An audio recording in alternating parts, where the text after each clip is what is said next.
नमस्कार मंडळी. स्टार प्रवाह वाहिनीवरील लग्नानंतर होईलच प्रेम ही मालिका लोकप्रिय मालिकांपैकी एक आहे. पण सध्या या मालिकेत एक धक्कादायक ट्विस्ट आपल्याला पाहायला मिळणार आहे. त्यामुळे या मालिकेतून एका पात्राची एक्झिट होणार आहे. स्टार प्रवाह वाहिनीने एक प्रोमो शेअर केला असून त्या मालिकेत पुढील भागात आपल्याला पाहायला मिळणार आहे की काव्या ही लायब्ररीमध्ये पुस्तक आणायला गेलेली असते आणि तिथे आग लागते आणि ती त्या आगीत अडकून पडते. तेव्हा पार्थ काव्याला वाचवण्यासाठी तिथे पोहोचतो आणि तो काव्याला वाचवण्यासाठी आगीत उडी मारतो.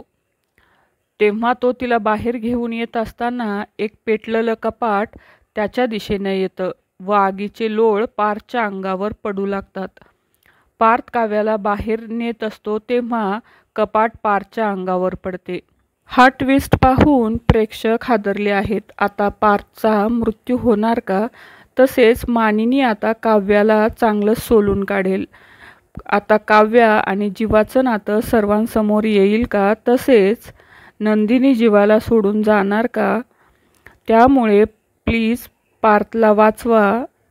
तसेच विजय मालिका सोडतोय का? अशा कमेंट प्रेक्षक या मालिकेवर करताना दिसत आहे. तर मंडळी, येणाऱ्या पुढील भागात काव्या पार्थचा जीव वाचवणार का? हा ट्विस्ट पाहणं अतिशय रंजक ठरणार आहे. तर मंडळी, हा ट्विस्ट पाहून तुम्हाला काय वाटतं हे नक्की कमेंटमध्ये सांगा. मालिका विश्वातील अशाच नवनवीन अपडेट जाणून घेण्यासाठी आपल्या चॅनलला नक्की सबस्क्राईब करा. धन्यवाद.